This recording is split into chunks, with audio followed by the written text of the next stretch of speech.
Ladies and gentlemen, on behalf of the Danube Institute, may I welcome you to this discussion of the recent European elections. May I also congratulate you on being attentive readers of your emails, because we sent out the invitation only last night. It was all arranged over the weekend and yesterday, and so we're not sure we would get as many people in the audience as we had on the platform. In fact, we weren't even sure we'd get as many people on the platform as we have on the platform.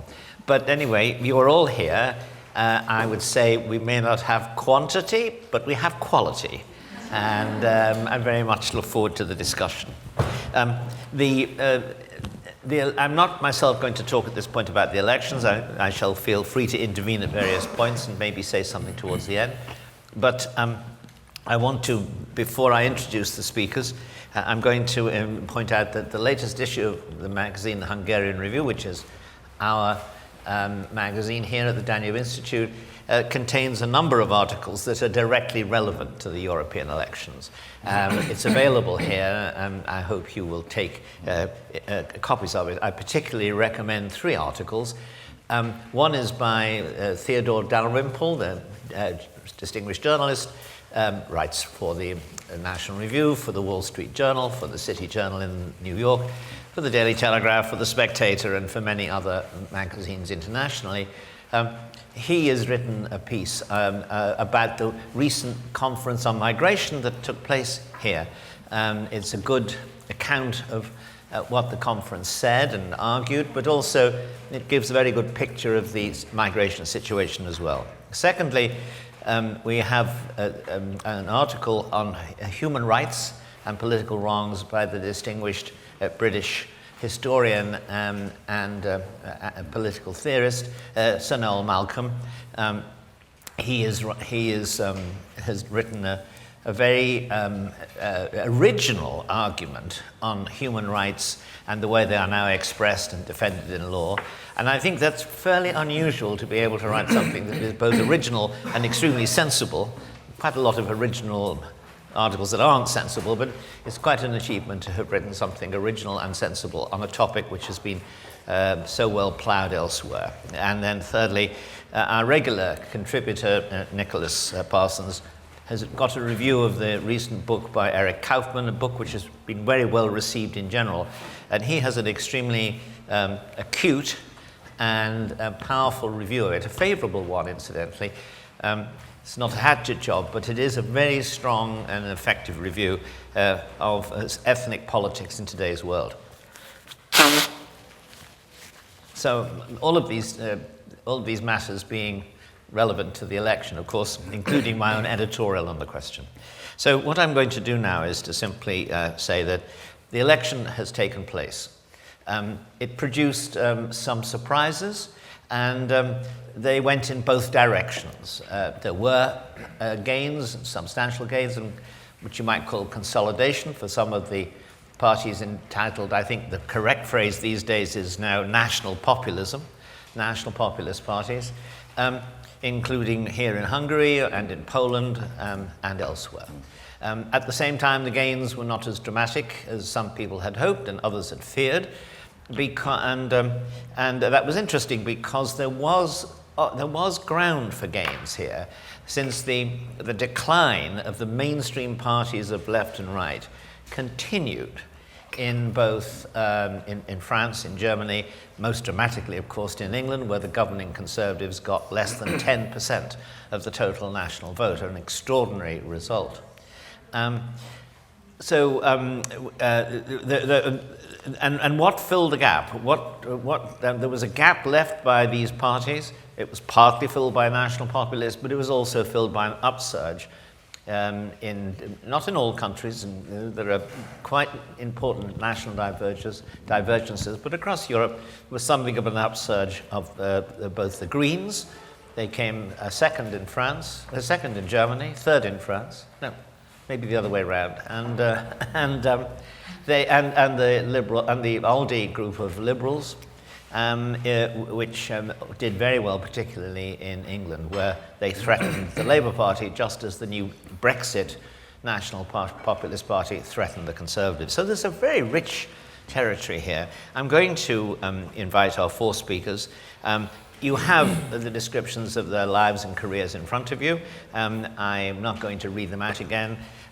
We know all of the speakers, but here for the first time we have a distinguished Danish journalist who lives in Hungary, and we look forward to hearing his remarks later. Each of the speakers is going to cover a particular aspect of the topics, but also everybody is free to join in on a general discussion or to dispute and disagree with each other, and later you'll have the opportunity to join the debate too. So, having said all of that, many thanks for coming. Let me turn first of all to Mark Higgie, a former Australian ambassador to Brussels, the EU and NATO. Belgium and Luxembourg also. Belgium and Luxembourg also. An Australian diplomat in Europe has a lot of ground to cover. Anyway, so I'd like to invite Mark, who's an old friend of the Institute, to begin the discussion. Mark. Well, thank you very much indeed, John, and thank you very much for the invitation. What I thought I might do is just do a quick run through the headline results. I suppose particularly focusing on the what I call the anti-open borders or anti-immigration conservatives. I don't. One hears the term far right. I agree with Douglas Murray's reservations about using that term. I think that should be reserved for open fascists, which most of the parties in fact, all of the parties we're talking about aren't. But so just in terms of the looking at the numbers from what happened. In terms of those anti-immigration nationalists, the first point is that they won in the United Kingdom, France, Italy, Hungary, Poland, Czech Republic, and Slovenia. Quite a long list. They also made substantial gains in Sweden, Belgium, Germany, Finland, and Spain. It looks like we had a status quo result in Austria and the Netherlands, where one group was knocked out, but another one's come in at more or less the same numbers. And then finally, two countries give a little bit of comfort to the EU establishment, Denmark and Slovakia, where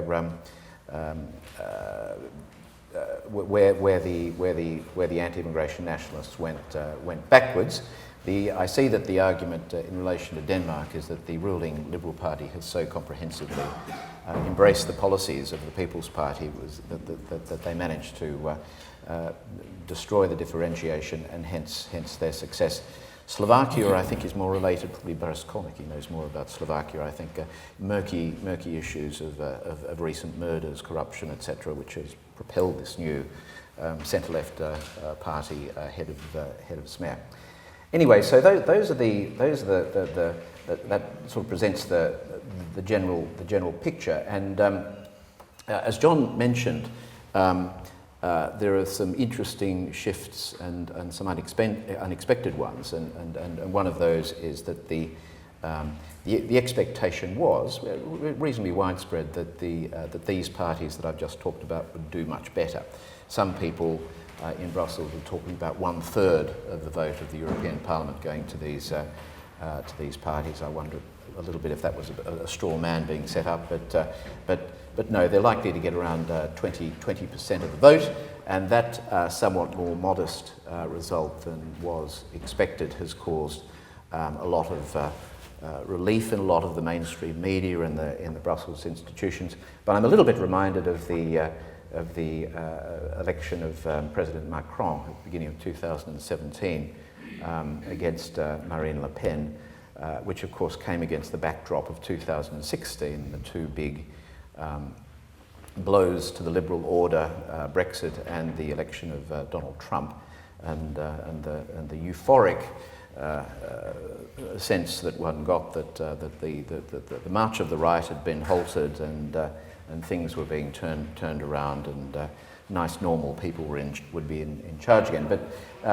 it seems to me that any such reactions are overblown.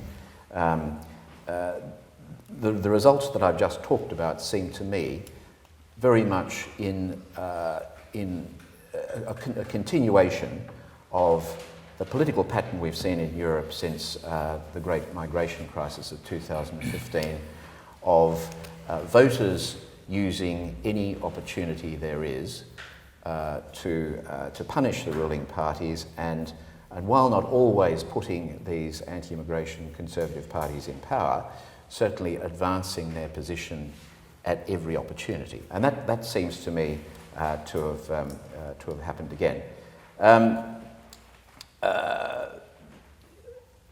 The opinion polls show that if you look at the issues that concerned Europeans, still in 2019, immigration is the number one issue that people care about. So that is clearly at the forefront of people's minds when they go out to vote.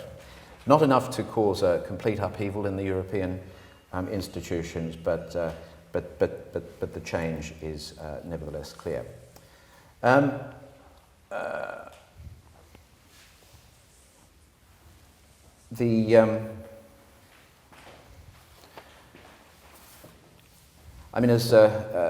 I mentioned that 20% of the seats are likely to go to the anti-immigration nationalists, conservatives.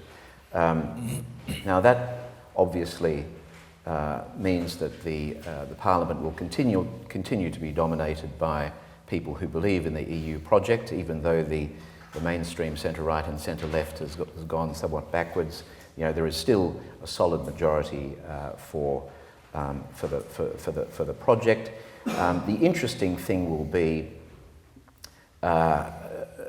what impact the increased strength of these parties will have.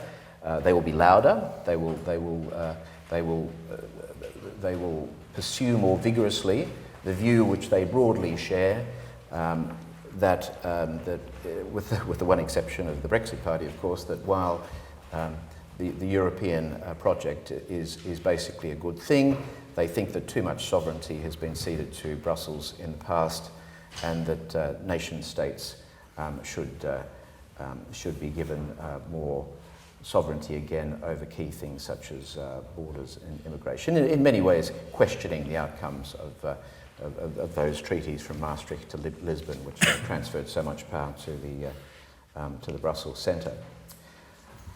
Another thing that I think will be interesting is how this trend, which we see again, translates into what in some ways will be a more important set of events at the end of the year, and that is the replacement of the current Commission with a new team.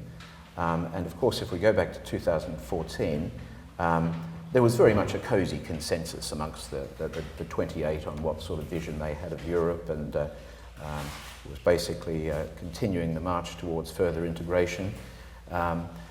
This time it's going to be very different, with quite a number of countries taking a very different view. I'm to choose one particularly important example. The then government of Italy, run by Prime Minister Renzi, chose Federica Mogherini as Italy's commissioner, and she, of course, became in charge of EU foreign policy. I think Italy under Salvini in the driver's seat will choose a much more interesting candidate to go to Brussels this time, so we can see some fireworks coming. Not only with whoever Italy chooses, but the swag of East Central European countries, possibly Austria, depending on what happens there. So I think we can look forward to the repercussions of this continued shift being felt in big decisions in those changes at the end of the year. I might just finish with a few comments about the British result in particular, which was, it won't be a surprise to anyone in the audience that the Brexit Party is a phenomenon caused by the failure of the British Conservative government to produce Brexit after almost 3 years of negotiations and palpable frustration in the electorate about that. Quite understandably, Nigel Farage and his team have achieved a phenomenal result, beating all the other parties. It's interesting that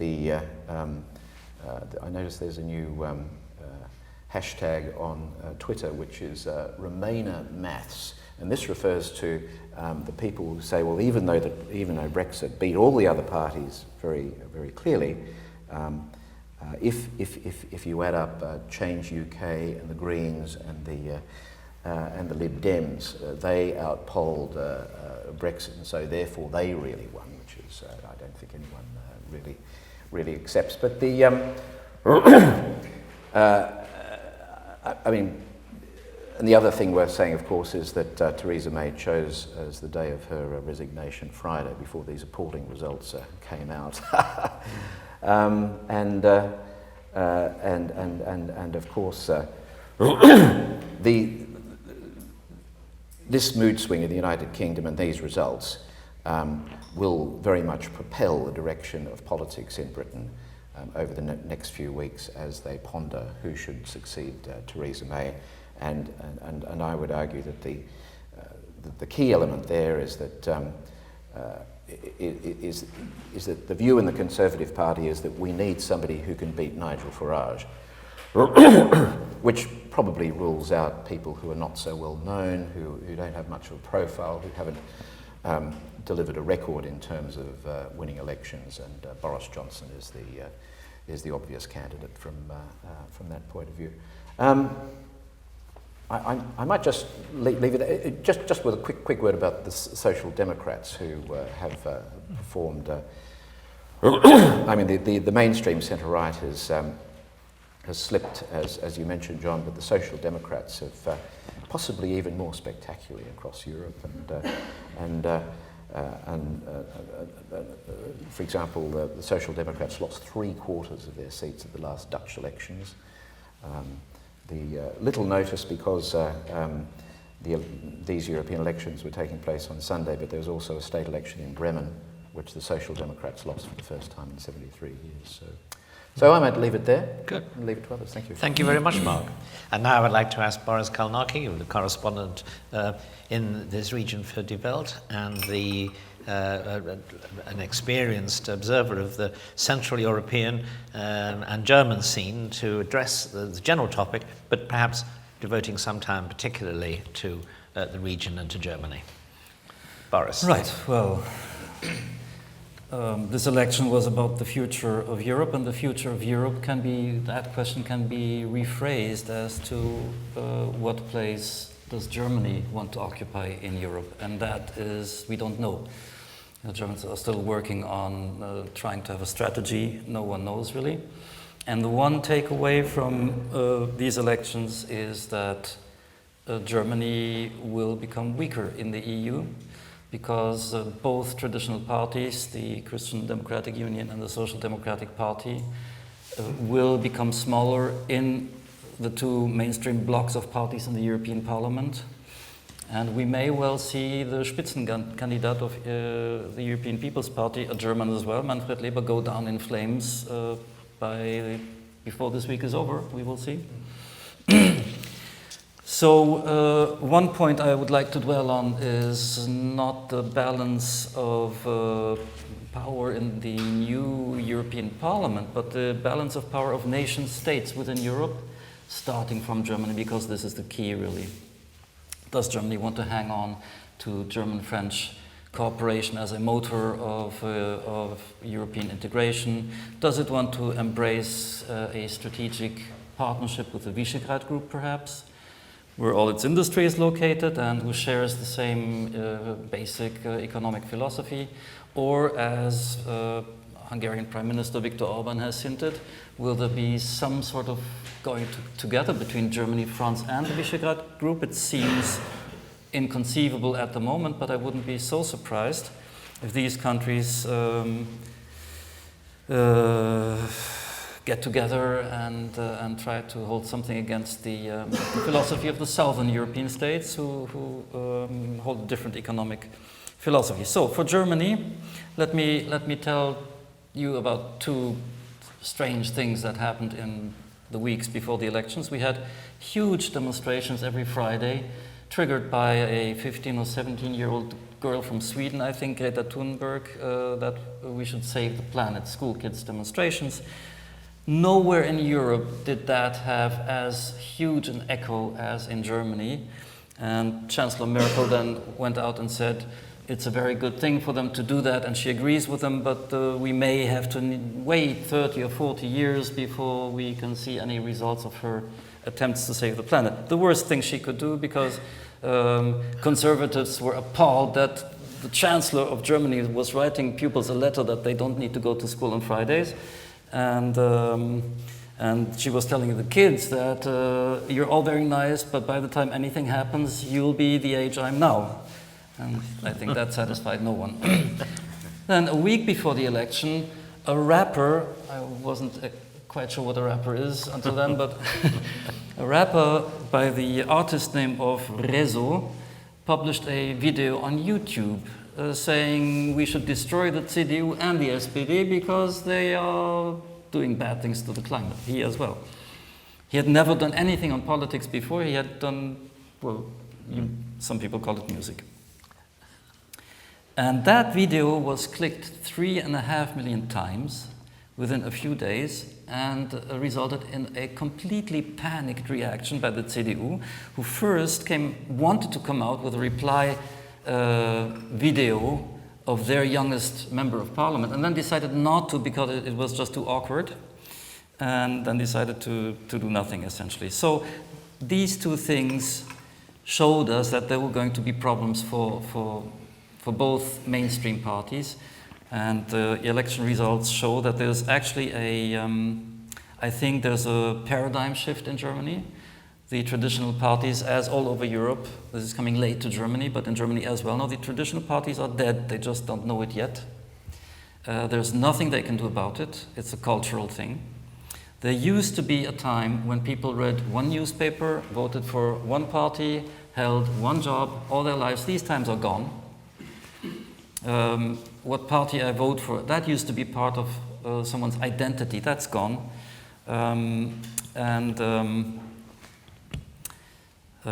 People read the internet now, and all kinds of things are on the internet that doesn't have a worldview or a direction. They zap television programs, but they have stopped zapping television programs because now they watch videos on YouTube. So, and there's nothing really the mainstream parties have to hold against that. And it's not even so much about issues, it's about, well, let me come to a very strange analogy. Turkey, why is Erdogan so successful in Turkey? And one analyst put it quite succinctly. He said, Erdogan is what people see when they look into the mirror in Turkey. When men look into the mirror, that's who they want to be, and he resembles them. And women want a husband like that. Is strong, holds things together, protects the family, etc. Maybe there's a bit of this in Hungary when people look into the mirror. Now, in Germany, we didn't have that kind of father figure, but we had a mother figure. We had Angela Merkel. And she was affectionately called Mutti, mother, and it was a standing phrase in German conversation, everyday conversation. Not a problem, Mutti will fix it. And that really disappeared in the migration crisis. Mutti doesn't fix problems anymore, she creates problems. With her gone, there is no face anywhere that anyone recognizes in the new generation.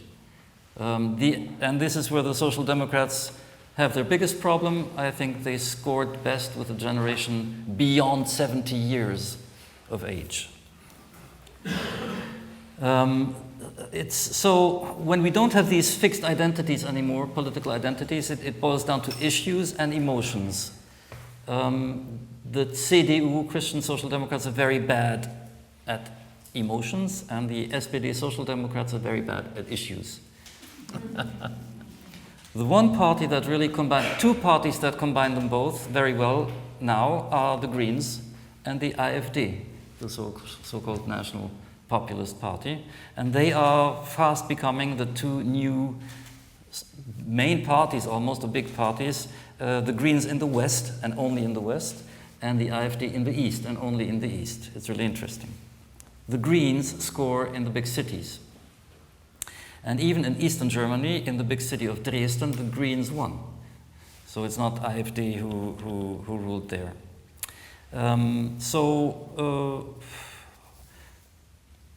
If you go into a little bit more detail, we will see that CDU and Angela Merkel actually understood this problem 15 years ago.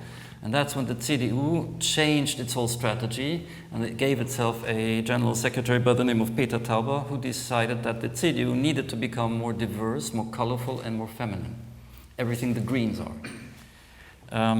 But it didn't work. They benefited maybe 2% by this new strategy.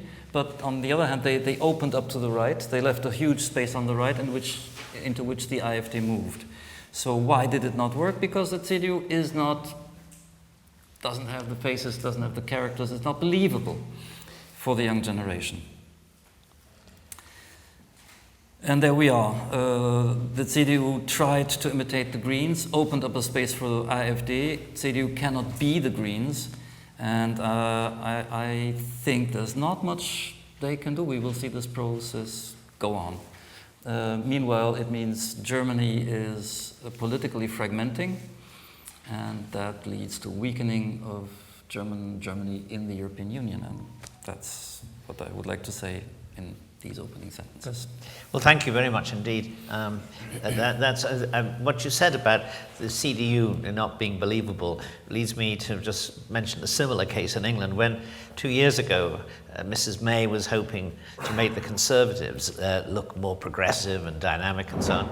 It was announced that there was going to be the appointment of younger people to the top. Well, the problem is that youth in everyday life doesn't mean the same thing as youth in politics. I mean, the people who are young in politics tend to be in their middle 30s at the earliest, some of them in their 40s. So if you're a 16 or a 20-year-old English person or Scot or whatever, and you look at these people, you don't immediately think, oh, they're just like me, because they're nothing like you. They're politically ambitious people who've been trying to become Prime Minister since they were 10, which you probably have not wanted to do. Anyway, so thank you very much indeed. Now I'd like to turn to Esther Seuss, and welcome again, Esther. Obviously, after your amazing analysis of the French political situation on the last meeting we had you here for, obviously I'm hoping you'll be dealing with France in particular, but of course the floor and therefore the entire field is yours.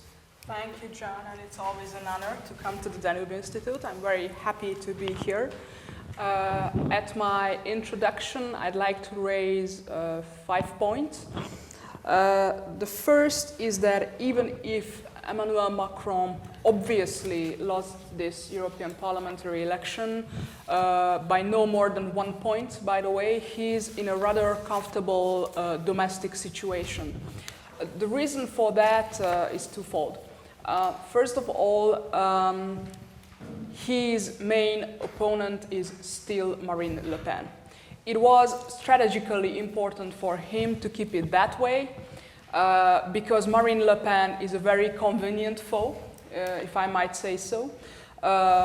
She's the kind of opponent he wants to see in the second round of the 2022 presidential election.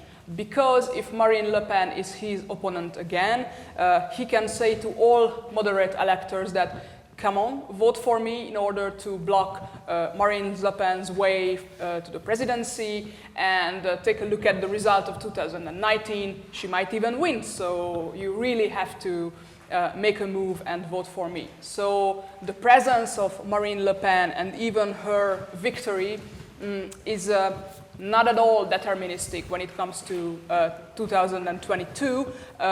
It's a convenient situation for Emmanuel Macron. Second, it's also a convenient situation for Marine Le Pen. Of course, her party, for the second time in French history, won the European parliamentary election. I'd like to remind you that the National Front won this election in 2014, and they just won it again. But Marine Le Pen is also interested in having Emmanuel Macron as the main opponent to her. The reason for that is that both Macron and Le Pen try to reorganize the French political landscape. The, let's say, so-called ancient political landscape was organized based on the classical left-right cleavage. The new landscape that they want to install is based on a so-called globalization or integration or transnational cleavage. It's a new social situation where globalization, European integration, and all issues related to borders, be it cultural or economic, are part of the political debate. In this framework, classical parties like the Socialist Party or the neo-Gaullist Republican Party doesn't really fit in, or let's say they do not really find their way in this landscape, because these electorates and these parties, program-wise, are divided. If you remember the election of 2007 or 2012, these parties had to work with double messages because their electorate was divided based on Europeanization and globalization. So, message part one to those who are pro-European and very comfortable in globalization, and message part two to those who are rather uncomfortable in globalization. This is the reason why these parties imploded so easily when Marine Le Pen and Emmanuel Macron decided to proceed to this reorganization of the political system. What I'd like to underline is that in this case, Emmanuel Macron and Marine Le Pen might be opponents, but they also work together in order to reorganize French politics. This is very important to understand. They need each other. The second point I'd like to raise consequently is that this new cleavage, this globalization, integration, and transnational cleavage is strengthened. The first time when this cleavage was dominant was 2017. Obviously, the old parties, the Socialist Party and the Republicans, are counter-interested in this change, so they wanted to make a comeback. It didn't succeed. Emmanuel Macron and his party En Marche, and Marine Le Pen and her party, the National Rally, managed to take one more step toward the stabilization of this new party system. Interesting things, therefore, happened under 15% at the places where the Socialist Party collapsed again, and where the Republican Party had only 8% of the vote, roughly. 8% is extraordinarily low. Opinion polls gave 13%, roughly, to Republicans. Two-thirds of the Republican electorate said that they were sure of their choice, and one-third of this electorate said that they were unsure. It means that one-third of the initial electorate of the Republicans went towards either La République En Marche, so Macron, or the Greens, or Marine Le Pen. It means that the space is narrowing for the Republicans. Third point, there is an increasing interest in European politics. This is a consequence of all that I've just said. Participation in France, like in other countries of Europe, rose to a level that hasn't been seen since 1994. Fourth point, just about the campaign, La République En Marche did a very, I wouldn't say bad campaign, but it wasn't beneficial for the République En Marche. They chose Nathalie Loiseau, a former minister in charge of European affairs, to lead the list of the party, En Marche. Let's say that she wasn't put there, and she wasn't chosen in order to be a good campaigner. She was chosen for her technocratic skills, her knowledge of the issues, and for the work she can do in the European Parliament. She was not a brilliant candidate on the campaign trail. Partly this is the reason why Emmanuel Macron had to implicate himself in the campaign at the end. During the last, let's say, 2 or 3 weeks, he had to come out and campaign very actively in order to limit the damage to the list of En Marche. Let me remind you that the National Rally began to lead opinion polls 5 or 6 weeks ago, so it's a really late development. Next point, Marine Le Pen. Marine Le Pen is officially a political survivor now.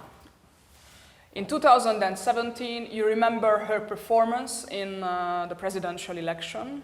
In the second round of the presidential election, it was not a catastrophic performance. It was a historic score for the National Front, but the National Front thought about it as a catastrophe. And Marine Le Pen was in a very dire situation. Some talked about the end of her political career. 2 years afterwards, we can say that the party survived. She managed to recreate it, rename it, and rebrand it, and her electoral victory means that she survived this very turbulent era of her political career. So she's in, let's say she's on the move now. The impact of her victory will depend partly on Emmanuel Macron. For 2 reasons. There is a competition of interpretation now in Paris. That's normal. After every election, parties try to interpret what happened. But secondly, Macron has an advantage. He's president of the French Republic. So today he's gonna go to Brussels. He's gonna dine with other European leaders. He will have to say something about the Spitzenkandidat system. He is in disagreement with Angela Merkel on that. So if he manages to use his capital wisely in Europe, and when I say capital, I mean the number of seats that the ALDE and its alliances won in Brussels, then he might regain some of the authority he lost in Paris. It's entirely up to him. However, this is let's say, a short-term thing. Short-term thing because Germany and France now tend to disagree on many things. I cannot imagine a Europe going forward to realize great ambitions without the agreement of these 2 countries, so he will have to work on that. From a domestic French point of view, this is just a tactical thing. Everything will depend on the next 3 domestic years in politics and policy. We will see about that. I think the main message is that he lost. His loss, let's say, is limited, and that nothing is decided in advance when it comes to the next presidential election. For now, Emmanuel Macron is the best placed candidate to win the next presidential election, but Marine Le Pen and others will have a say in it. We will see how other parties try to reconstruct themselves. There are serious mini crises now in small French parties. It's very interesting to watch the left reconstruct itself, and of course we will see how the right will try to salvage its existence in the coming years. Thank you very much. Thank you very much, Esther. That raises a lot of really interesting questions we'll come to later. I'd like to now introduce, first of all, I'd like to apologize to you all that our good friend Ulla Terkelsen, who was on the platform with you the last occasion here, Esther, has had to cancel at short notice. She has been sent off by her head office to report on the Austrian political crisis. So we completely understand that, but we hope to have her again. Now, I'm delighted to say she's been able to she's been able to invite on our behalf.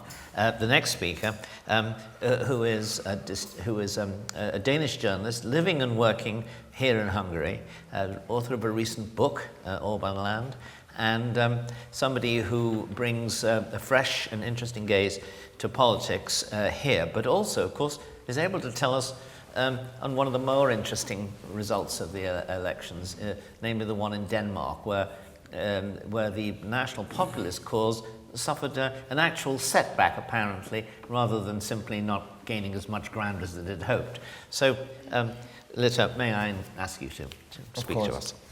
Thank you very much, John, for inviting me and coming here with very short notice to try to fill out the shoes of Ulla. I'll do my best to talk a little bit about Danish politics, Scandinavia, even though normally I'm mostly handling Hungarian politics. But so what happened in Denmark was that maybe you might remember 5 years ago that the Danish People Party won a record result with almost 30% of the votes.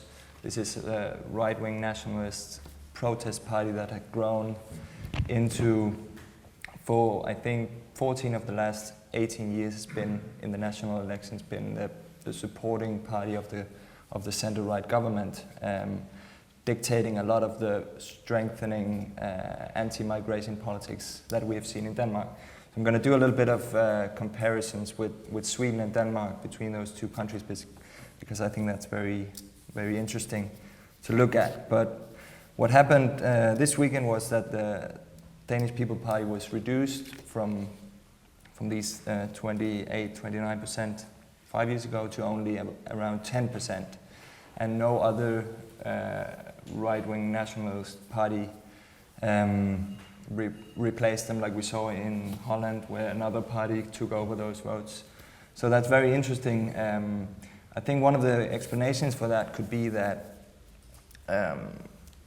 that both this liberal party, Venstre, which is the governing party, it's a center-right party. They have, of course, done a lot of compromises with the People's Party over the last 2 decades and adopting a lot of these anti-migration policies. Also, over the past couple of years, the Social Democrats, very interestingly, has kind of taken over the anti-migration politics. They have, shook hands with the right-wing populists to kind of try to make a deal about continuing this course of anti-migration policies. So what I'm trying to say is that the Social Democrats have adopted a lot of the right-wing rhetoric, so has this center-right Liberal Party, and that has resulted in this reduction of the votes for the national populists in the People's Party.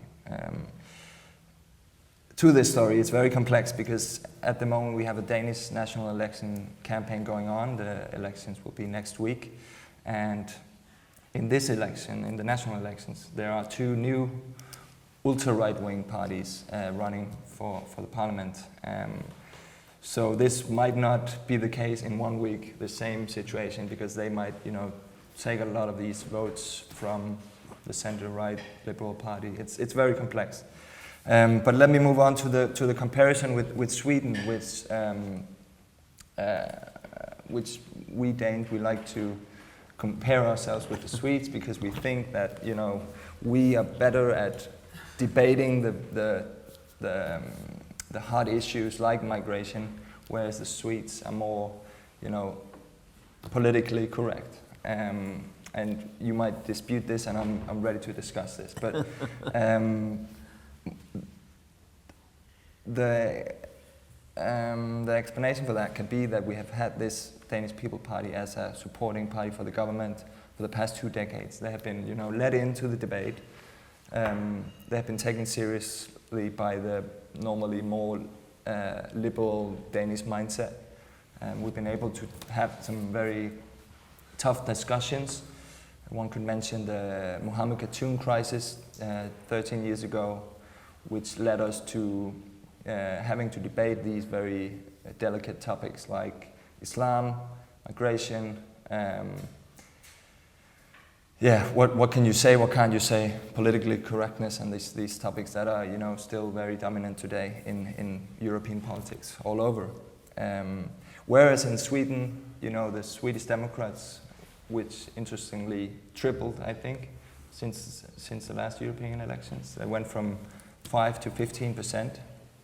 They have been more isolated in the discussion in Sweden. The center-right government party and the Social Democrats have kind of, looked the other way, didn't want to invite them into the discussion, and this is something that maybe have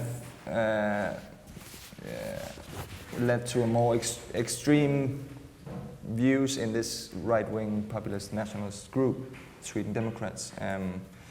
Whereas the People Party in Denmark have, become maybe more mainstream, which can also explain that now.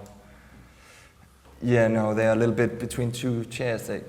They used to have these more extreme rhetorics and policies, but they have now been adopted by the center-right and the Social Democrats.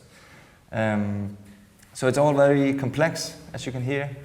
But if I come back in a couple of weeks, I will be able to explain this more, because the results of the national elections in Denmark will show us if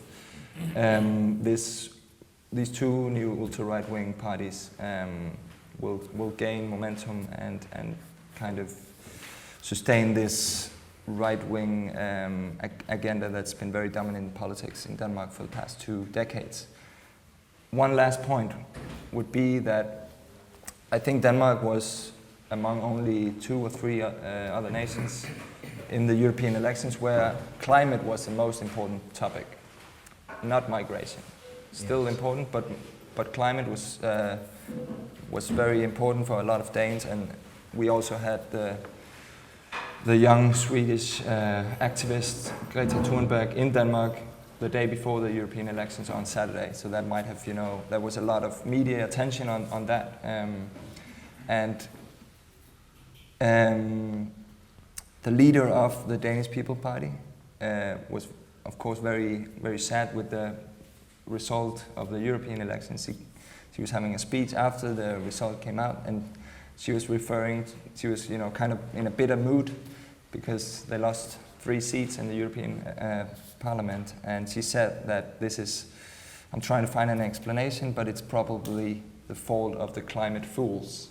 So that's the phrase she used. So I think, at least in Denmark and also in Sweden, and we've seen in Germany and other countries where the Green Party have gained momentum, that climate will dominate the agenda all over Europe in the future, and that could start out from Denmark.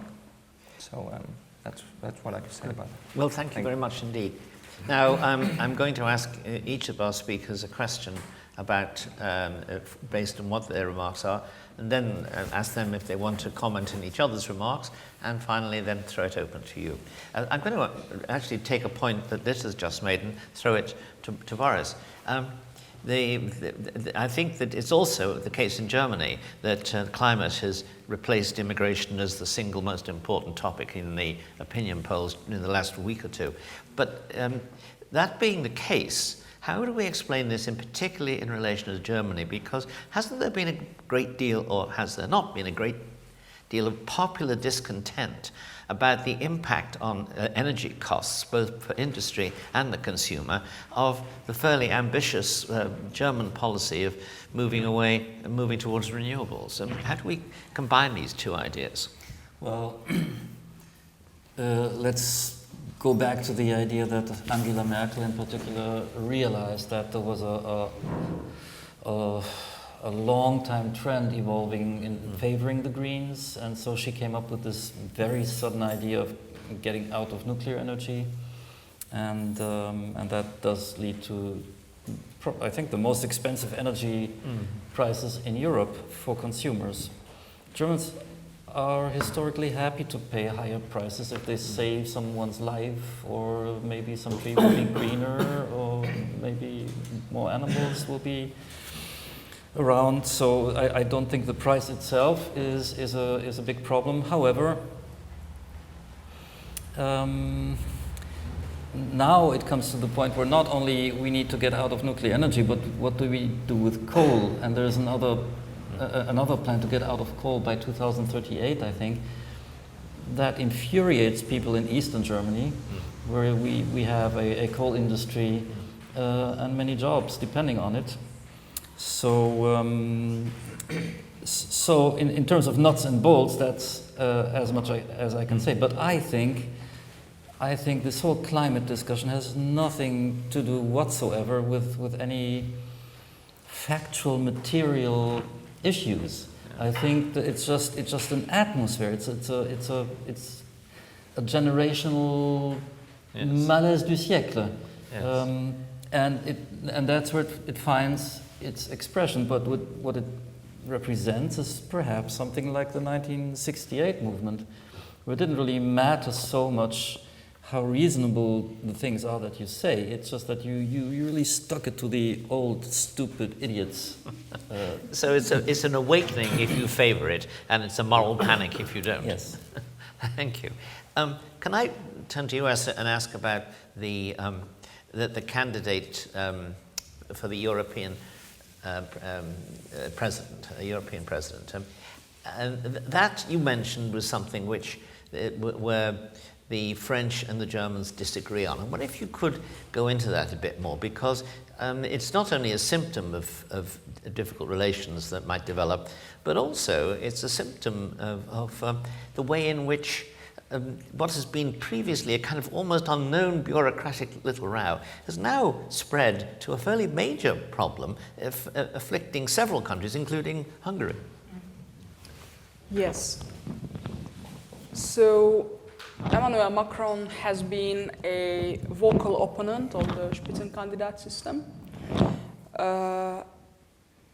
while Angela Merkel herself is said to be a skeptic, but nevertheless she toed the line, so she supported Jean-Claude Juncker in 2014, and this year she is set to support Manfred Weber. We will see, by the way, tonight, who supports whom at the council meeting. The French have a not-so-secret favorite for the position of the President of the European Commission. He is Michel Barnier, the current Brexit chief negotiator of the European Union. He belongs to the EPP, the European People's Party. Macron doesn't really want to question the electoral victory of the European People's Party. He wants to take back the prerogative to the Council to be able to choose whom to nominate and put forward in Parliament. The allies of Macron in Parliament, ALDE Plus, already issued a statement questioning the Spitzenkandidat system and quasi-questioning the nomination of Manfred Weber. So this is an open struggle in Parliament.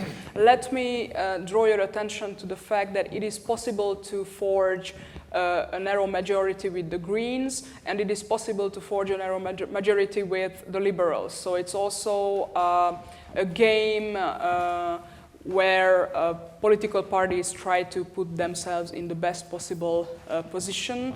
Obviously, this is a very complex chess game, so I will not be able to predict the results of this chess game. But I think every day we are going to see a little bit clearer, because now there will be meetings where everybody will be forced to kind of show their cards. So I'm very much looking forward to the position of President Macron, and by the way, Angela Merkel, because I think she's still a key player, but we don't know how weakened she is in Berlin. Maybe Mr. Kálnoky could enlighten us.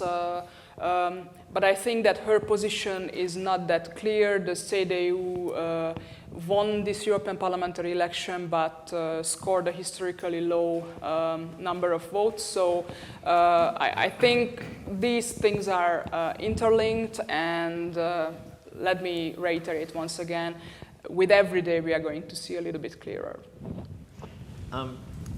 Thank you.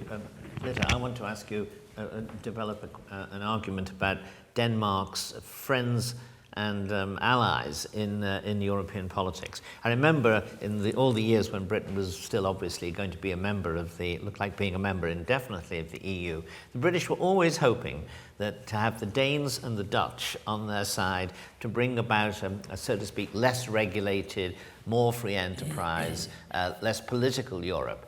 And it's fair to say very often these two countries and one or two others were on Britain's side, but it never made the slightest impact on the locomotive of the Franco-German alliance.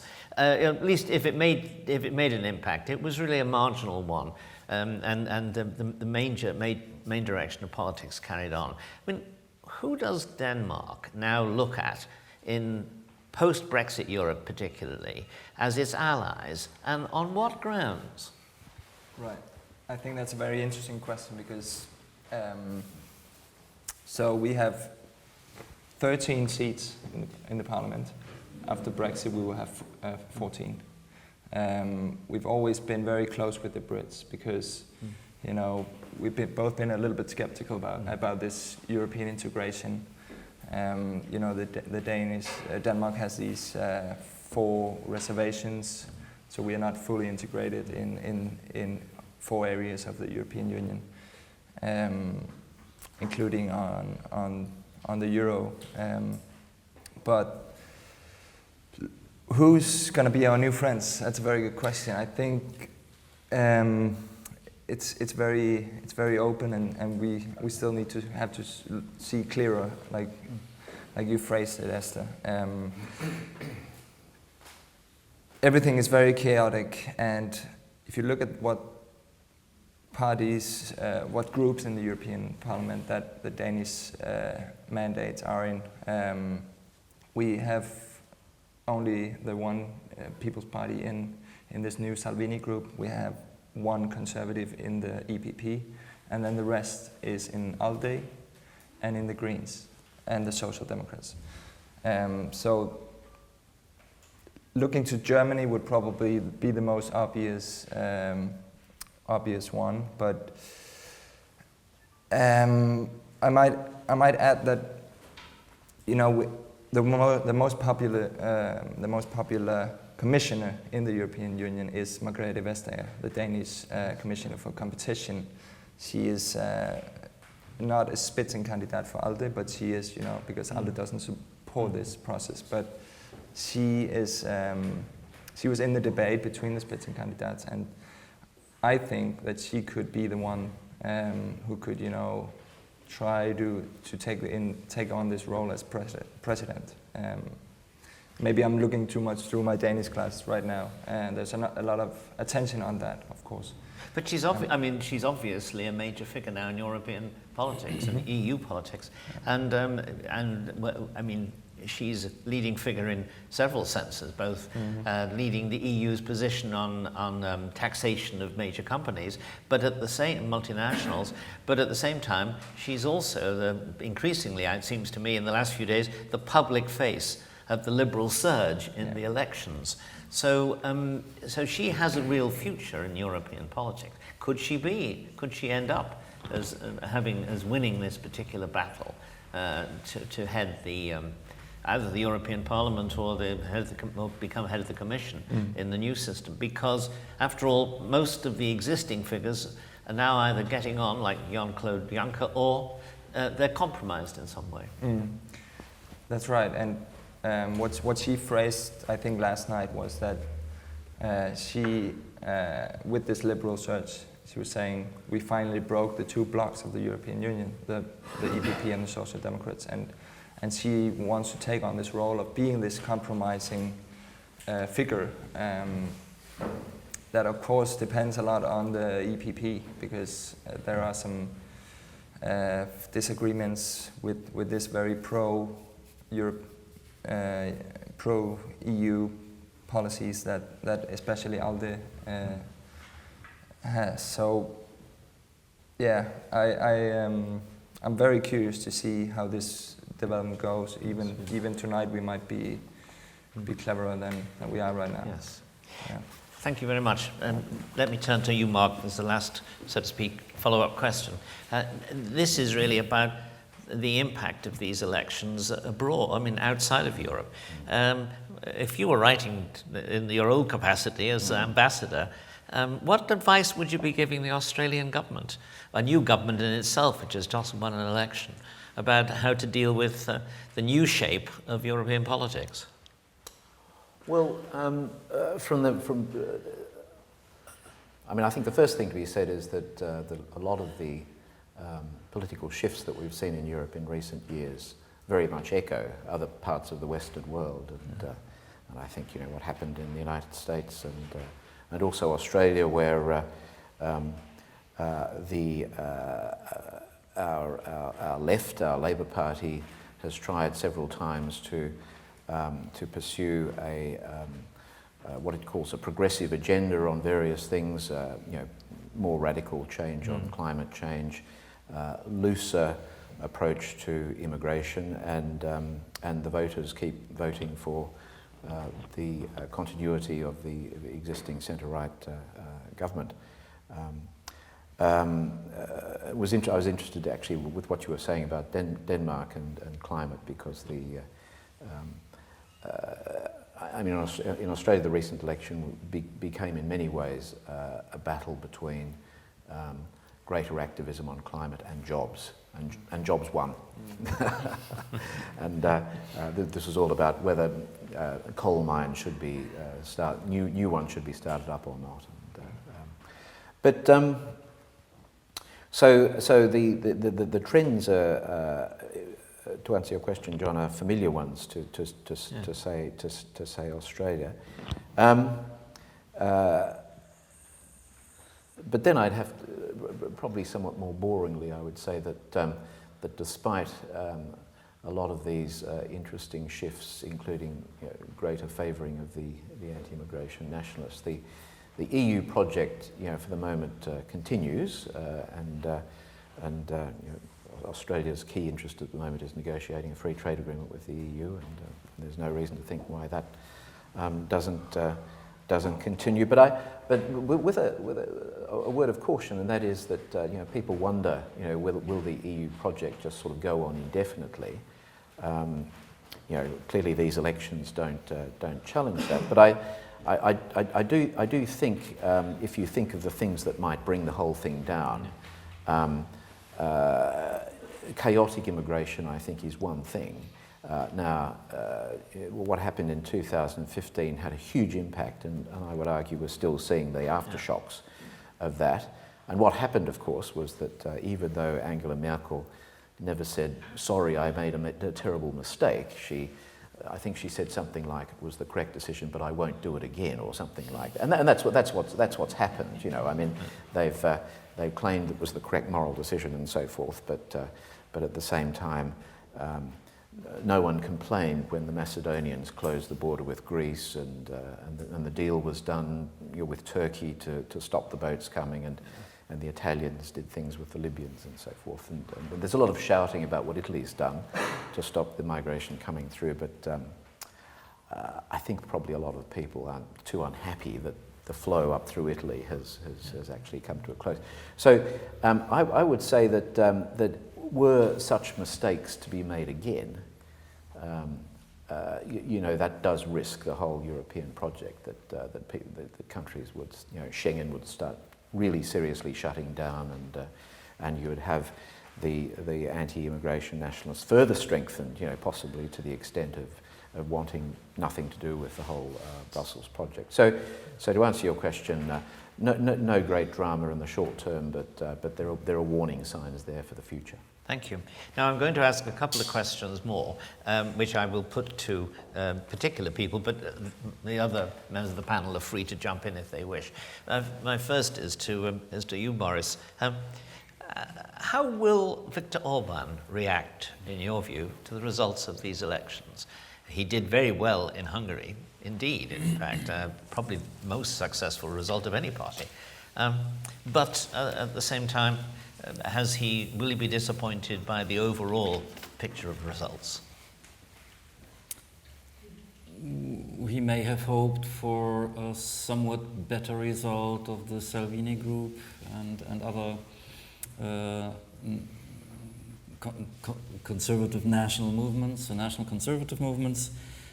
He may also look at Slovakia and Slovenia and see that he lost 2 or 3 deputies there that had counted as close allies of Fidesz in the European People's Party, in the EPP. So the block of deputies that stand with Orban within the EPP may have become a little bit smaller, will become a little bit smaller in the next European Parliament. Well, he needs to see where he wants to belong to. I believe it is best for him, and he still regards it as being best for him to remain in the European People's Party. But of course, he cannot look a beaten man, and it would not be good for him to be member of a parliamentary group where he is held in quarantine, and no one will ask his opinion anymore about anything because it may be dangerous for him to speak. So the best solution for him would be for Manfred Weber to fail, and then this whole dual situation between Weber and Orban would have gone to his favor, to Orban's favor. Then to push Michel Barnier, for instance, get the French to like Hungary better. That'd be easy. Stick it to the Germans because he strengthens Macron against Merkel. Split the German-French cooperation, or at least fissure it a little bit, all the while saying, look, this is not about hurting French-German friendship. This is about us needing to stand together with the Visegrad group and be the new center of Europe because we are the people who have the soundest economic thinking, things like that. So I think that would be the best way forward for him. Is it possible for him? We will have to wait and see. Anyone else want to come in on this? I wish I could add something, but I'm also very curious to see how this will go. Good. Yeah. He's got a temporary ally on this in Macron, in the person of Macron, so maybe they can strike a deal. Yes. Now, my next question to you all, beginning, however, with Esther, is this. When I saw these results come in, my first thought was, look, this is interesting. We're going to have a more diverse European Parliament with perhaps more shake-up of authority. But then, as was predicted to me by the Polish MEP, Richard Legutko, he said if the duopoly of centre, right and left loses its majority, which it's now done, it's got 43% of MEPs, not more than 50, all that will happen is the ALDE group will be brought into the coalition, and I think some people now would say the Greens as well, possibly. And if so, the governing duopoly at the centre, which has, with the extremes isolated, so to speak, politics which has been described by the French political scientist, whose name has just gone out of my head, as populist demagogy versus the fanaticism of the centre. Seems to have been strengthened. I mean, it looks as though there'll be a large bloc which dominates the parliamentary arrangements, the business, the voting, and with, again, people on the left and right with even less power than they had before the elections. Is that right or wrong? Two things. As a response, first of all, even at this moment, we cannot be sure that these European parties will stay the way they are.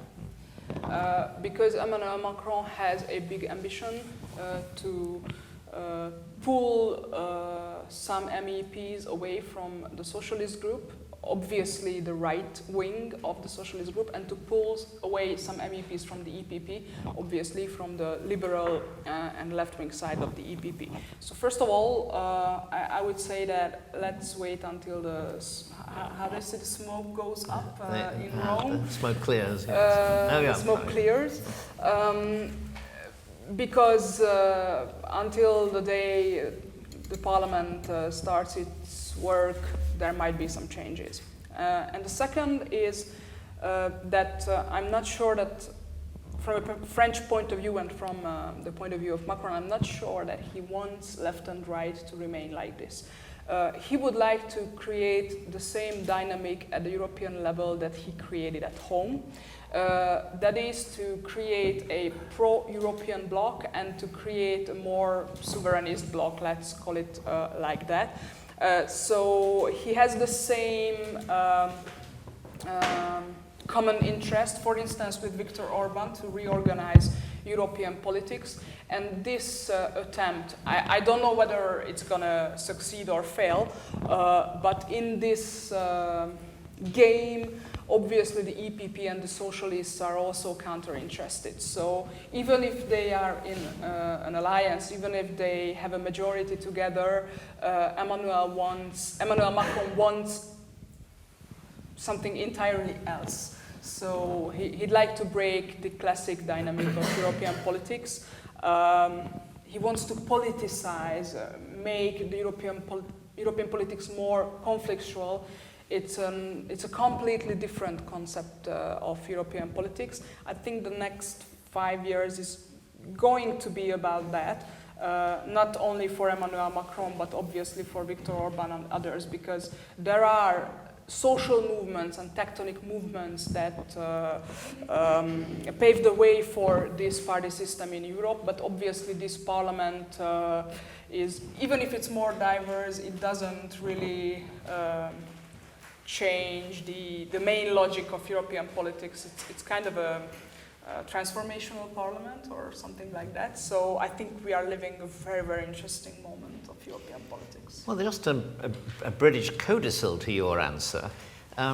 If the British don't ever actually leave, if Brexit doesn't happen, won't this make Nigel Farage one of the most important players in the reorganisation of European politics you were just describing? It might as well happen, because the same globalization, integration, cleavage is at work in Britain. Brexit is all about that. So if somebody wants to create European politics based on this idea, and when and if Britain is in the European Union, they are a player. Thank you. Any other people on that particular question? Yes. A few questions on France, if I may, Esther. I was interested that you thought that Macron hadn't come out of this too badly, these elections. But once Salvini came on the scene, Macron was very keen to sort of set himself up very publicly as Macron and Salvini representing the opposite poles of competing for the European soul. Now, I would have thought, given Salvini's fantastic result and Macron comes second after Le Pen, he's got a bit of egg on his face, I would have thought. But I didn't. So that's one. Number two, you didn't mention the Gilets jaunes, and I'd be interested to know where their votes went, if any. And if I may, a third one, you say that Macron would back Michel Barnier, who is EPP, not where Macron would. Is that just because he's French? Simple as that? Yes. Short answer, yes. I think this is easy, yes. Yes, okay, yeah. Yes. Let's maybe, but I mean... you please, first. let me put it as a question to you then. Am I wrong to think that the French pioneered the strategy of having good people in key positions in European structures as the whole adventure began, and the Germans learned from them and went on to be more successful than the French in that, and Macron maybe would like to return to that kind of strategy? Or maybe Germany is now emboldened During the last 15, 20 years, the European balance of power changed. Now Germany is not overtly in a hegemonic position, but everybody knows that the powerhouse of Europe is Germany, politically and economically speaking. I'm not sure that the French like that. François Mitterrand is credited with saying that we love Germany so much that we want two of them. Which is a sign that for France, this Germany might be too big, too powerful, but that's how it is. Coming back to the Gilets jaunes question, because this is very, very interesting and very important. The lists that were overtly linked to the Gilets jaunes movement, the Yellow Vests, fared below 1%. It's negligible. Other lists who allied themselves with the Gilets jaunes also come under 1%, which is obviously, again, negligible. When one takes a look at the political preferences of the Gilets jaunes, two parties come up as dominant parties in their preferences. One is La France Insoumise, the France Unbowed movement. They fared pretty badly, 6.5 or something like that. And Marine Le Pen and the National Rally. It's very logical. It is very logical because the Yellow Vests are the people who are uncomfortable in globalization. They are uncomfortable with the way the economy is organized. They are uncomfortable with immigration and all the cultural and economic aspects of globalization. They are far from, let me use this word again, the economic powerhouses of France. So these people find the political home in the National Rally because the National Rally kind of reflects all their problems and questions. The radical left doesn't reflect all their problems. The radical left is pro-immigration, for example. So I think that those few percentages that Marine Le Pen and the National Rally gained at the end of this campaign that might be linked to the Gilets jaunes. But let me tell you one thing that is very important. The Yellow Vests are against representative government. So they are critical of representativity. So it's a tricky situation. Anarchists. I'd like to just make a point here, comparing what you've just said and the way in which politics has moved on from the old left-right arrangement is perhaps moving towards this new cleavage between sovereigntists on the one hand and integrationists on the other, but hasn't yet arrived there yet, and there's still a lot of movement going on. Well, by looking at this situation in relation to the British election results, because what you see is both, as in many other places, both the major parties, the centre-right Conservatives on the one hand and the centre-left Labour on the other, have suffered very badly. Of course, you could argue the centre-left has suffered partly because it's become so detached from the centre. What has happened to the voters in this election? Well, first of all, one of the things that happened was the Conservative vote went down from, I don't know what it was the previous election, probably about 30%, but it went down to 9%. Now, most of those voters apparently went to the I would say National Conservative Party, which is what Brexit really is, or National Populist Party. That is what it is, and they have gone. They've got 32%, and you can add another 4% to them from the UKIP, the people who still voted UKIP a bit. Okay, you've got those. You've got the Labour Party losing most of its votes to the Liberal Democrats, and on the one hand, and to Brexit on the other in the north. So the traditional Labour voter is going to the Conservatives, or to Brexit, or to a form of populist conservatism. The centre, the genuine centre-left vote is leaving Labour, at least in this election, and going to the Liberal Democrats. Both major parties are squeezed, and their supporters are going in different directions. It seems to me that, bad though the position of the Conservatives and the right is here, it's better than that of Labour and the left. For this reason, that the division that is they're being suffered by the Conservatives. That can be mended, but anyway, those voters are going to another Conservative party. What's happening with Labour is its traditional heartland is disappearing rapidly. On the one hand, and yet the people who are left are not homogenous middle-class intelligentsia of the progressive left. Some of them are quite soft centrist liberals on the one hand, and some of them are radical Marxists on the other. So, which in a way is a little similar, I believe, to with the French situation of the French left. So the division of the right is not, it seems to me, as well, there aren't as many divisions on the right as on the left, which is actually quite common in political history. But there is nonetheless, there are serious divisions in both, and it will take some considerable time. Well, maybe it will take one election, but for the British system to resettle as having a Conservative party on the right, which is a national populist party, which is, as everybody now says, who's not completely inattentive to facts, everybody now says that Conservatives have got no choice. They have to be a Brexit party. That's what they're about. If they can't, their own supporters will go elsewhere. So they might get you might get two Leave parties, with one of them being larger than the other.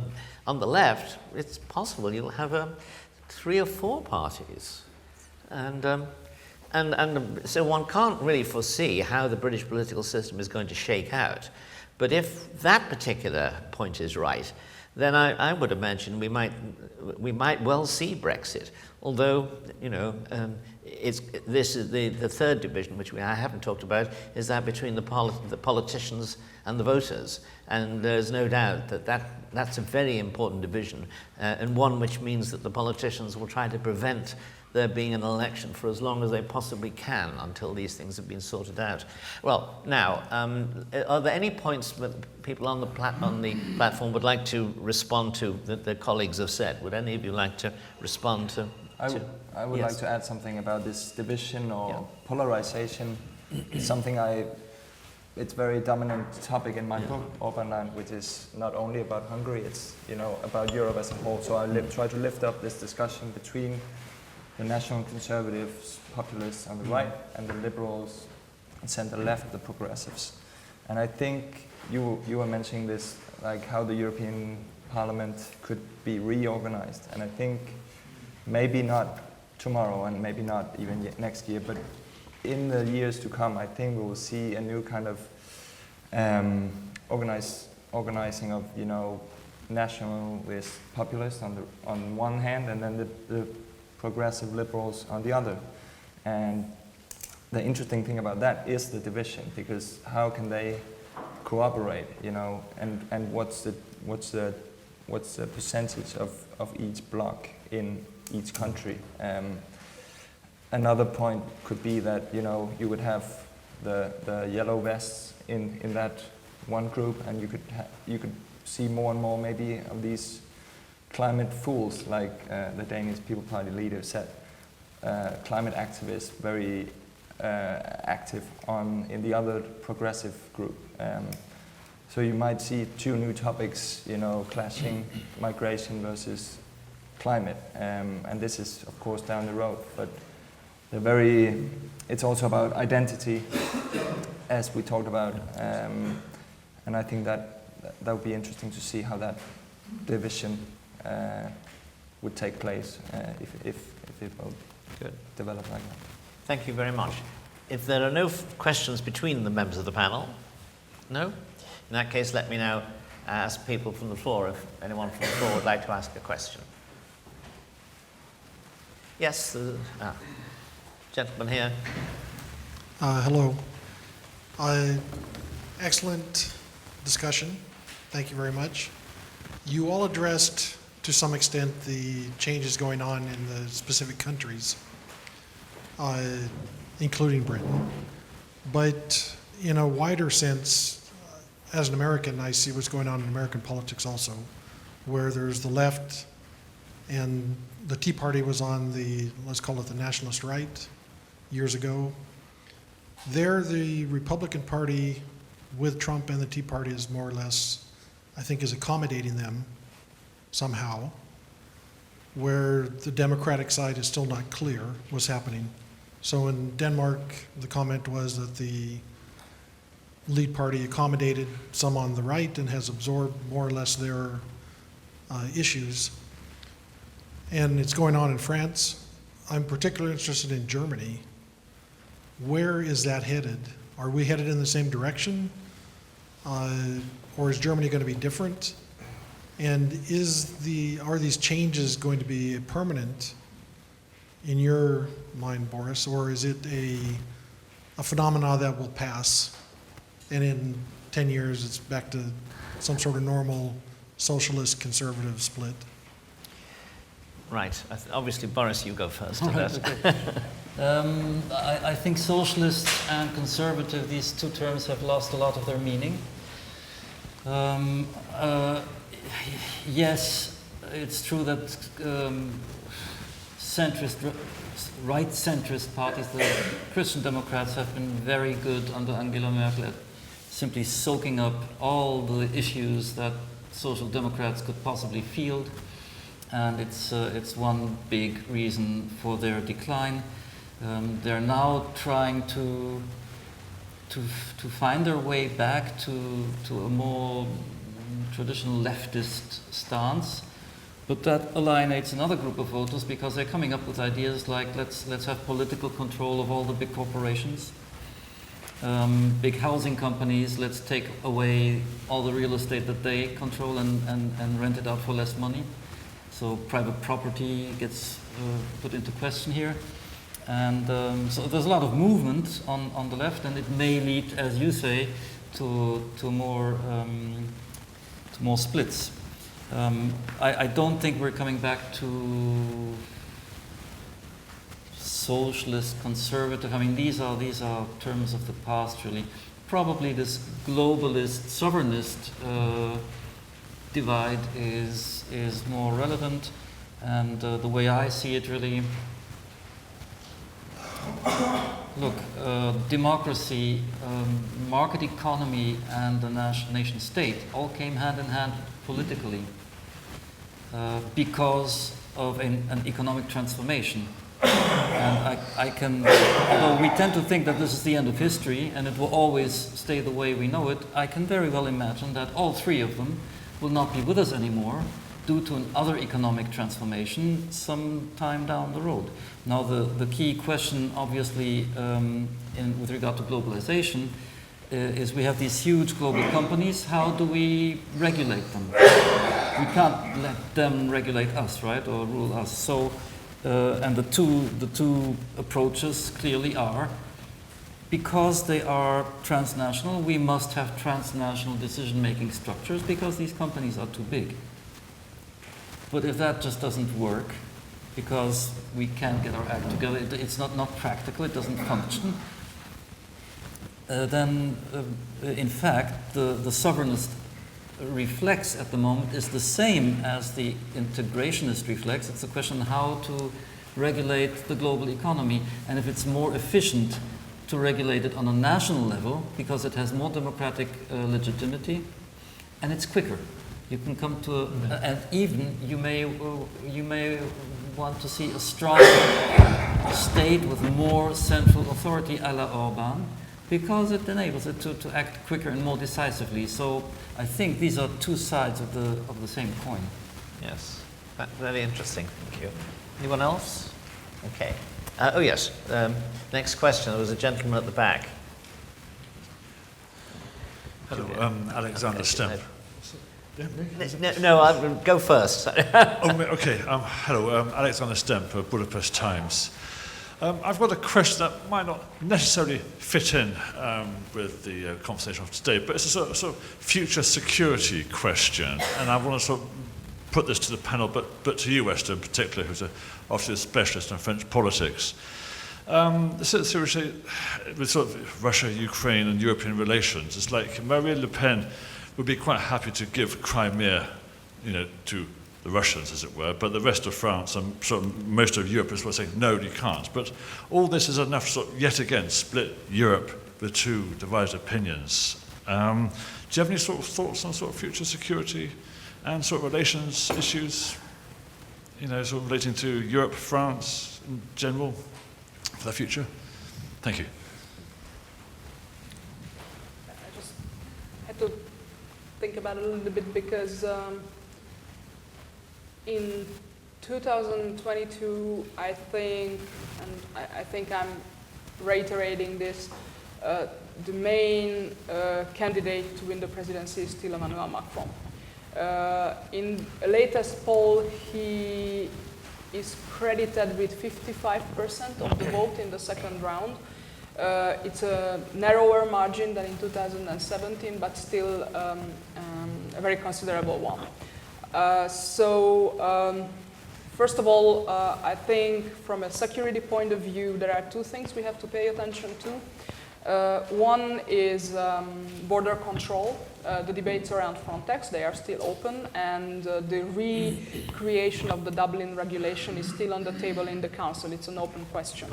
And second, Emmanuel Macron has big ambitions when it comes to the European army and to European defense, so we have to pay attention to that. Obviously, that is still a work in progress. So these are the two main questions I'd like to draw your attention to.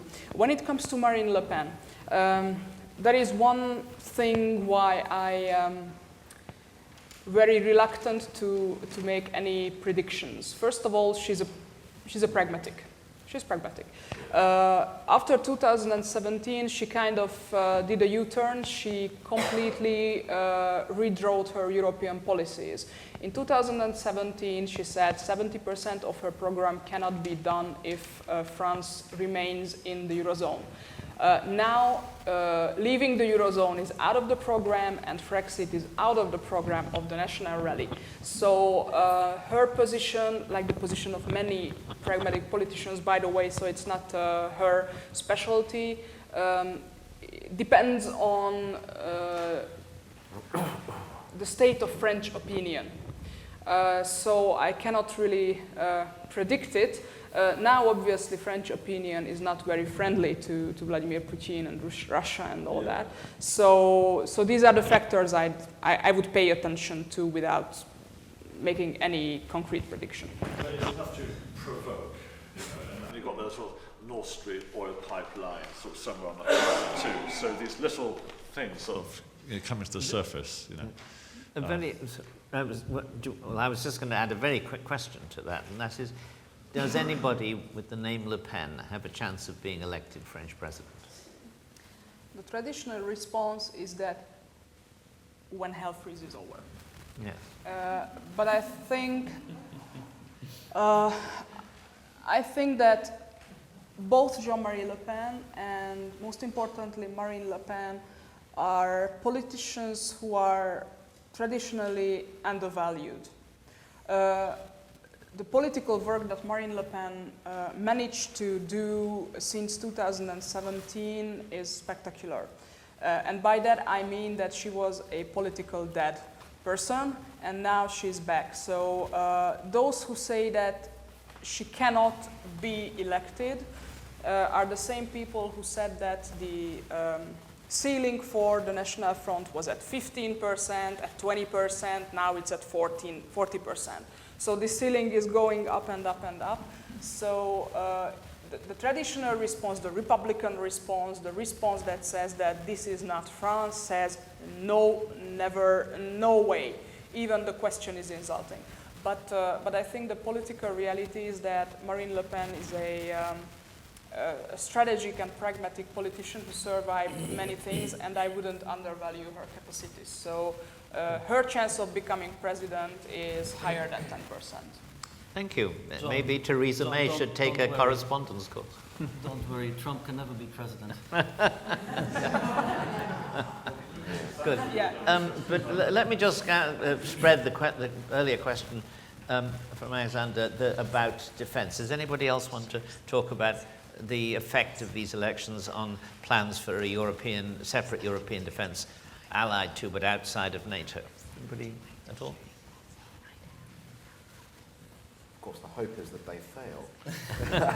I mean, having worked with NATO for 3 years, it just seems absolutely absurd that the majority of European countries that don't meet the 2% defence target, which was agreed, are talking of spending new resources on separate parallel structures, which are not necessary. It's just and it's a mystery to me that this has got as far as it had. But I think there's still, quite a bit of resistance around Europe. We have another person who's worked on this I would question. like to differ strongly. I also worked at NATO, and I worked in the Western European Union a long time ago. And we are not talking about different structures. They're the same people, same equipment, maybe one headquarters more, but NATO has so many headquarters that every 5 years they restructure, create headquarters, get rid of headquarters, so I don't think that's the problem. I think the problem is a question of sovereignty, and that comes into the discussion we're having today. I think that personally I find it a pity that we got rid of the Western European Union, because that was an alliance, and I think ideally, I'm not for a European army, because that doesn't make a lot of sense, because first of all, you need a political unity. You have to give up your complete defense and security sovereignty to have a European army. I would like to go back, if you look at it ideally, at the 1950s. In the 1950s, NATO basically told the European countries how many and what type of units they had to have. You had for the army, for example, there was a Landsend division, which was a standard organization, and so everything was really interoperable because it was all American equipment, and with a couple of exceptions of British Centurion tanks. Denmark bought it, Holland bought it, but most of the stuff was American, and the organization was completely the same for the French army, for the Belgian divisions, for the German divisions. So that, I think, is what we are talking about. We're not talking about a European army as such, and I think that often this concept of European defense is reduced to a European army, and I don't think anybody is really talking about the European army. And I think that's a problem of interpretation, a problem of perception. Thank you. There's another question, gentleman right at the back, who raised his hands much earlier. And one intervention, I was at a conference and a German general was discussing this European army. This was after Kosovo. And I went up to him afterwards, I said, where will you get your material? He said, from NATO. Yeah. You've been okay. You've waited a long time to ask your question. Thank you. But I have two questions. Okay. So the first one is that there will be new High Commissioner for Foreign Policy and a new President. President Tusk was very fond of give the British the chance to change their mind. He was a very pro-Baxter.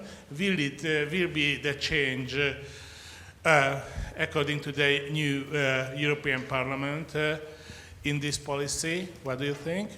And my second question is that politics is always a mixture of rational politics and ideology and emotional politics. And now it seems to be a shift for the emotional and ideological policy. But the European Parliament always seems to be based on the rational politics. Will be a great change in the European Parliament in this sense. Who would like to respond to that? No, it's not my field. John. Yes. Would you like? Let me issue an instruction. I didn't quite follow the first question. Yeah, perhaps. I think that there's a slight misunderstanding on our side of the table. Would you just like to rephrase your first question about the High Commissioner for Foreign Policy? there will be new High Commissioner for Foreign Policy, and there will be a new president for the European Union. And obviously, they will come from possibility that they will come from the new, from the Greens or from the ALDE, from the new party groups. And there will be a change in the foreign policy generally from the European point of view. And second, there was President Tusk had a very strong will to give a chance to the Brexit. So will it be continue or will be a change in this policy? Well, on the question of the identity of the next EU Foreign Minister, the High Commissioner, I mean, my understanding, and others might correct me on this, is that the process is that the first step is that you identify the new President of the Commission, and that person then makes the allocation, drawing on whoever's been proposed by the 27 members. So I don't think there's any inevitability about the political orientation of that person. In many ways, it's who has the best claims to, I suppose, expertise in the foreign policy area. It just so happened that Mogherini was the one last time. I don't think there's any inevitability, but others may have a stronger sense of how it works. I'm not sure. I don't know how it works, but in a general way, I do think it may feel difficult for most participants in Brussels to have a Green member in any such position. Regarding Tusk, showing leniency, a degree of understanding towards the British wishes for yet another prolongation, I can very well imagine that this will change. But really, none of these questions can be answered now. We have to wait. I think that's largely true. But just one little thing. There are 4 top positions to distribute: President of Parliament, President of Commission, President of Council, and High Commissioner. And normally, most of these positions are decided in a package. So that's where country balance of power, political balance of power might come into question, but I'm also skeptical when it comes to a Green High Commissioner, but I might be surprised. Well, I suppose the other thing we're saying is that it's very hard to imagine that any of the member states would propose a former Green politician as their representative in Brussels. That's hard to conceive. We can turn the question around, actually, and ask, the Greens now have power, actually, potential power, and we can turn your question around and ask, what effect will that have on the Greens? Will they start reflecting on what to do with that power? Will it change their political DNA, the way of thinking and acting? That's an exciting question. Yes, the rise of the Greens is, which really started, didn't it, in the 80s in Germany with Petra Kelly and the peace movement and so on. The Greens were part of that same development. That is on the verge here of revolutionizing the whole of European politics. I mean, in all sorts of countries. I know there are some countries where they haven't yet made an impact, but I'm inclined to guess that that's simply a matter of time before they do. But if they do, that has tremendously important implications for Europe's competitiveness in economic and trade terms with the rest of the world, because as far as one can gather from the rhetoric of some green movements, not all, they're more or less indifferent to the economic impact of the restrictions they want in order to bring about a very different climate world. I mean, the most obvious one being that very small additions to carbon persuade them that they have to close down industries at the same time as China and India are building power stations that are pouring far greater amounts of carbon into the atmosphere. So I have to think that the arrival of the Greens in these elections is a really major element in European politics, and of course one that's going to have impact on relations between Europe at the centre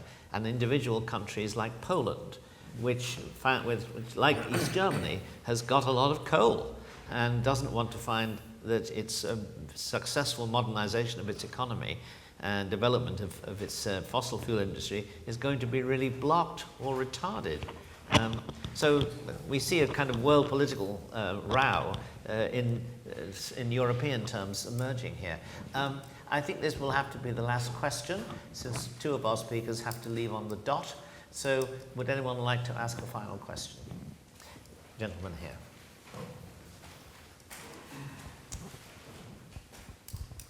Just a general question, if I could ask you to finally sum up who have been the winners and losers in the elections.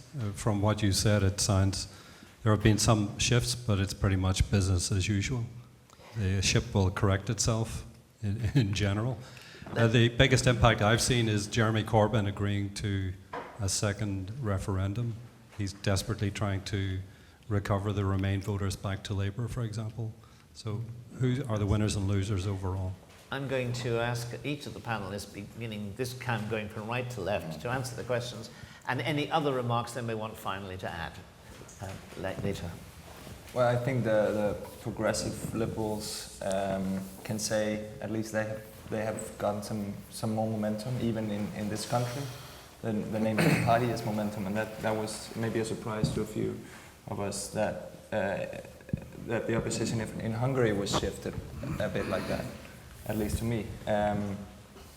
So I think the ALDE group and the Liberals will have a stronger position going forward than they have today. I tend to agree. Liberals and Greens are kind of victors, and then when it comes to other positions in Brussels, the classical we'll see. Thank you. Borisz?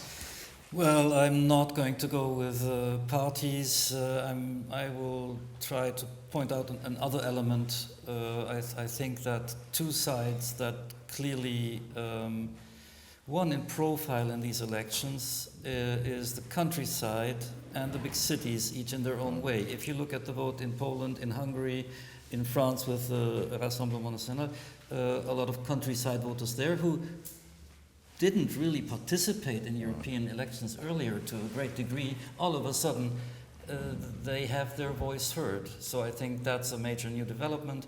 On the other side, the Liberal and Green vote is concentrated in the big cities. And so it's countryside against city, as I see it right now, across national boundaries and across party lines. Thank you. Well, in terms of the winners, it's impossible not to mention Nigel Farage and Matteo Salvini. They're obviously two very big winners, but the Greens as well. And I was just going to add to what John said before about the influence of the Greens, that you a bit like the anti-immigration right, their influence sort of seeps to their left, to the mainstream centre-right parties. With the Greens, you mentioned Angela Merkel saying to school children, yes, it was fine to have their Fridays off.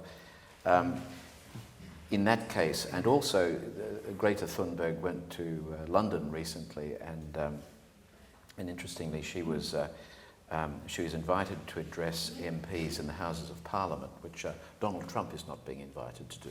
But Greta Thunberg gets that. And not only that, but one of the candidates for the Tory leadership, Michael Gove, said after he met Greta Thunberg that he saluted her leadership and said, she is the voice of our conscience.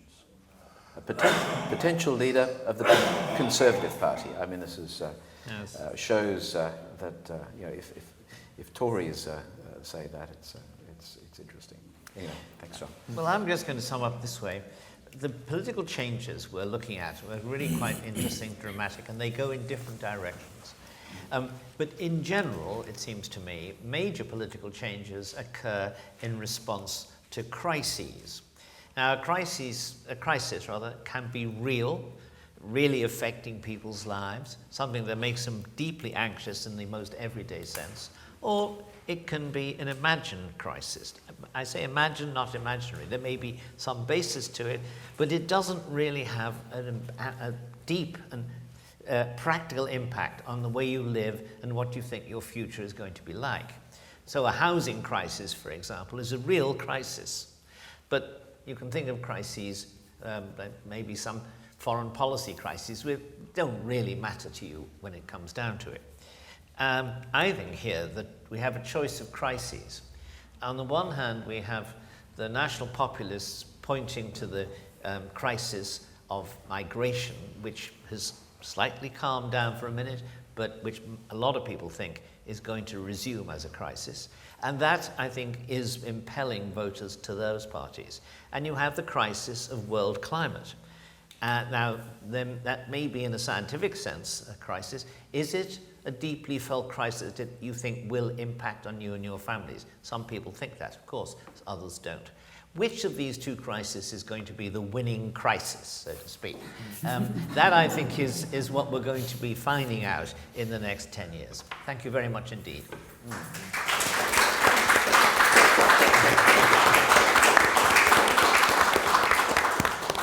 Thank you very much, Esther. Thank you very much. Thank you very Thank much. you all. Thank you.